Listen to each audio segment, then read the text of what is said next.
I think that's something else that's important for students or young artists to realize, and myself to remind myself, that sometimes projects take years to unfold, and things may move to the front burner and the back burner, but just because they're not resolved immediately in the time frame that you want it to be resolved doesn't mean that it won't.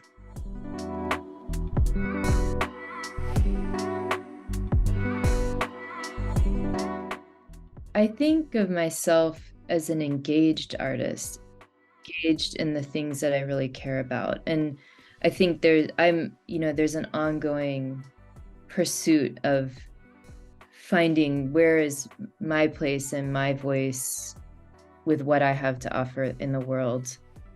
And how does that impact, how can that affect the things I care about? And really wanting to live in an integrated way where the things that I am passionate about, which include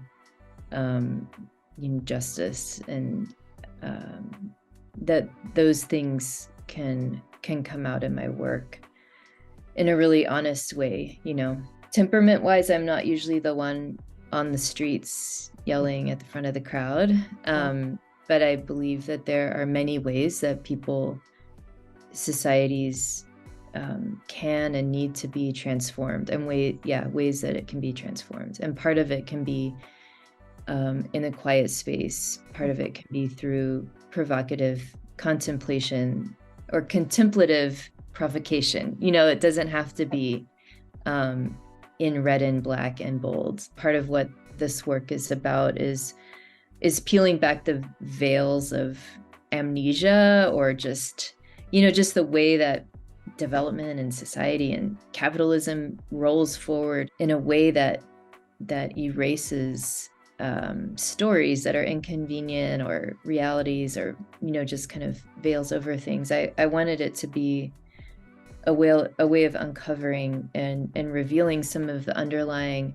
perpetuating mechanisms of displacement that not only were like bald racism, but the things couched in beautification and urban renewal, and the way that urban development is used and acts, as a tool or an arm of displacement. And, really wanting to look at that closely, more to empower people to understand the way that things work and to be able to recognize what's happening in present day. And so, really questioning where did things come from, trying to understand that and grapple with it, so that moving forward, we can make clear-eyed decisions and have clear conversations and ask the right questions. And part of what I wanted to talk about was the kind of disrespectful or problematic approach that the people who built Austin originally just laid this grid flat over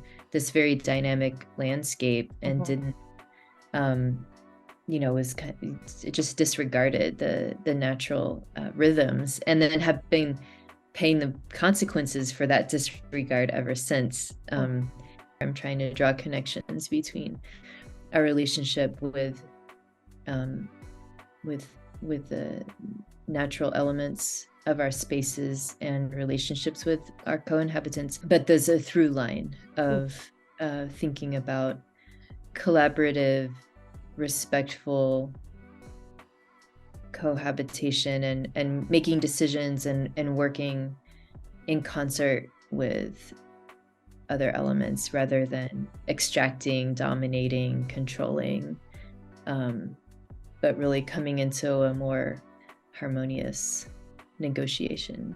What I'm finding is that to be satisfied, I need to stay close to my making practice, but also to be willing to embrace these kinds of ebbs and flows of studio time, and realizing that often there's invisible work that's happening as well as an artist, just when you're in quiet space, in meditative space, as you're reading, as you're exposing yourself, kind of filling your creative well in all kinds of ways, whether it's, within the art field, going to see shows, talking with other artists, but also just many things that are not strictly related. From what I remember, I think it was about 2001 to 2011. I think I was kind of semi-permanently enrolled once I discovered how affordable it was, how I could pay out of pocket, and then just I took like a huge breadth of classes. I graduated from UT in 99 with a degree in kinesiology. And when I graduated and I realized, oh, I just really want to be an artist. Now what do I do? ACC really was like the answer for me in that regard.